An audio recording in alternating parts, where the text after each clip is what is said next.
ассалому алайкум бинандагони гиромӣ. бо умеди таби хуш ва истироҳати бо фароғати шумо ба нашри навбатии барномаи футболи осиё шурӯъ мекунем.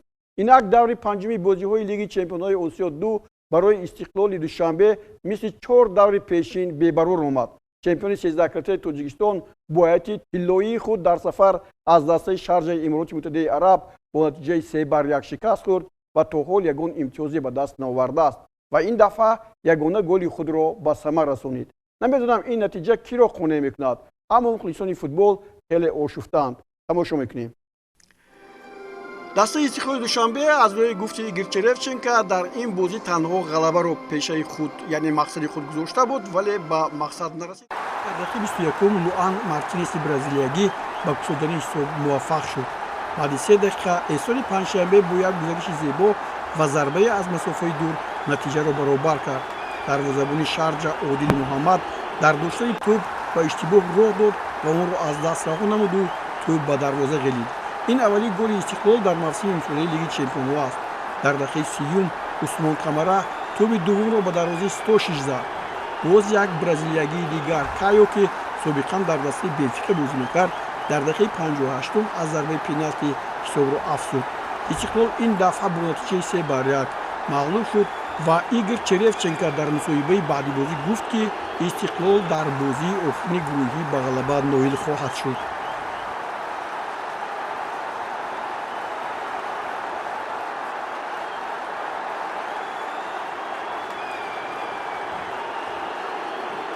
дар ин давр равшани колоб бо сабаби аз мусобиқа ронда шудани клуби футболи моҳумбагани Ҳиндустон бозӣ надошт ва рӯзи 4 декабр охирин бозии гурӯҳиро дар муқобили дастаи Ал-Вакраи Қатар дар сафар мегузаронад. аз сабаби он ки имрӯз бозиҳои боқимондаи даври панҷуми лиги чемпионҳои осиё 2 идома меёбанд, мо ба бозиҳои лиги бартари чемпионҳои осиё рӯ меорем.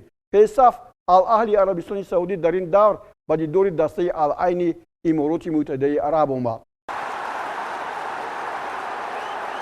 Ал-Айн ки имсол дар лиги бартар хуб бозӣ намекунад, дар ин бозии хонагиаш ба мағлубият рӯбарӯ шуд. дубли ҳамлагари англиси Ал-Аҳли Айван Тоней ба саудиҳо пирӯзӣ овард. дар дақиқаи 70 аз партоби Маҳрез ӯ ҳисобро боз карду бори дуввум бо Маҳрез тӯби дуввумашро ҳам ба нишон расонид. аз дастаи Ал-Айн Александро Ромеро дар дақиқаи 3 вақти иловашуда ба задани гол муваффақ шуд. Ал-Аҳли бо 5 ғалаба дар садри лигаи бартари чемпионҳо дар ғарби осиё боқӣ монд.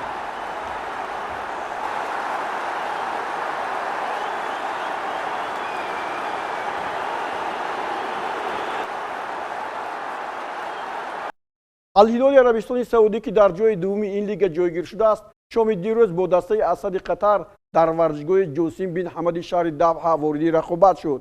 дар як вохӯрии ниҳоят тезтунд дастаҳо ба натиҷаи мусолиматомези 1-1 расиданд. ҳарчанд то анҷоми бозиҳои даври 3 бозии дигар боқӣ мондааст, ин дастаҳо ба қатори 8 дастаи беҳтарин роҳи худро ба бозиҳои 8-1 ниҳоӣ ҳамвор хоҳанд кард. Ал-Ҳилол ҳам мисли Ал-Аҳли 4 пирӯзӣ дошт, аммо Асад дар муқобили Ал-Ҳилол тавре бозӣ кард ки мағлуб нашавад. меҳмонон дар дақиқаи 10 бо голи задаи Али Албулайҳӣ ба сафи пеш баромаданд. дар ин вохӯрӣ 54% тӯбронӣ ё дар ихтиёр доштани тӯб ба Ал-Ҳилол мансуб буд. онҳо 16 зарба заданду Асад 17. ниҳоят дар дақиқаи 71 ба легионери бразилиягӣ Асад Пауло Силва имконият пайдо шуд ки ҳисобро баробар кунад. натиҷаи 1-1 дар ин бозӣ бар қаъд гирифта шуд.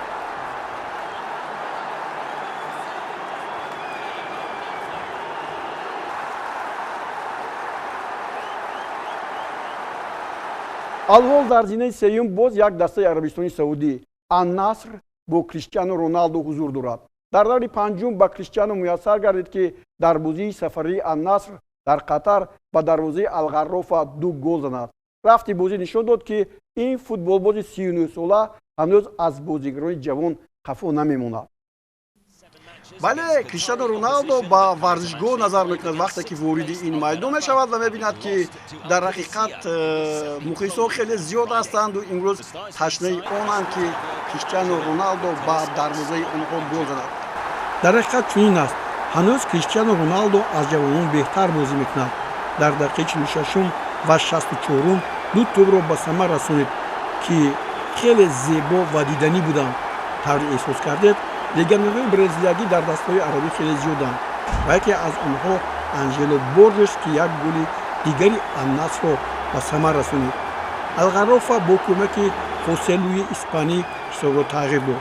النصر با نتیجه 3-1 غلبه کرد و حالا در جدول مسابقات در زمینه سوم با 13 امتیاز موقع دارد.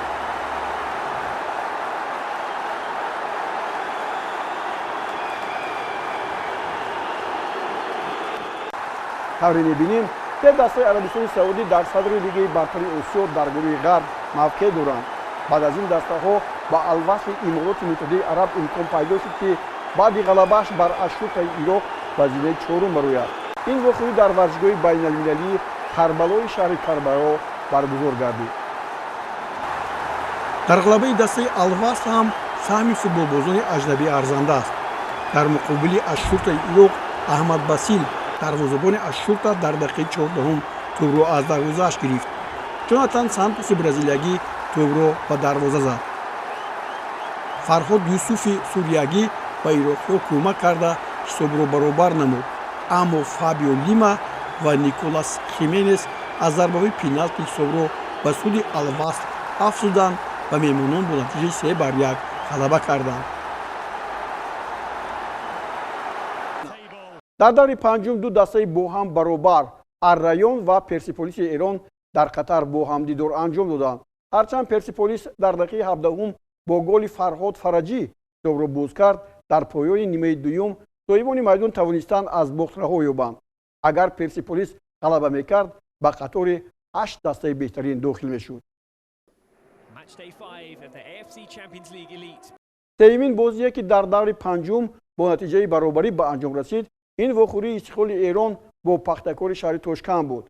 هرچند استقلال در زینه هفتم است و پختکار در زینه دهم، فوتبالبازان ازبک امکانی به دور بجوی 8-1 نهایی برآمدن را از دست ندادند. دسته استقلال تهران طور به شما مالکه گفتم بازی خود در بیرون از ایران برگزار میکند و با پختکار هم 4 واخوری گذرانیده است که در 2 واخوری مغلوب شده است و 1 بازی را به نفع خود انجام داده است. اینجا شروع بازی برای استقلالی ها خیلی آسان آمد. خوب ضربه های نهایت خوب هم زده شدند.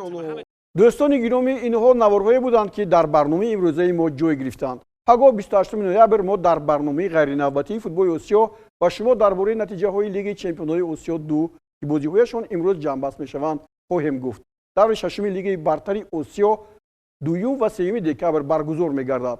پیصف الاهلی با استقلال ایران، الهلال با الغرافه، النصر با اسد، پختکار با العین، پرسپولیس با اشورتا و الوصل با الرایون و دیگری هم می‌روند.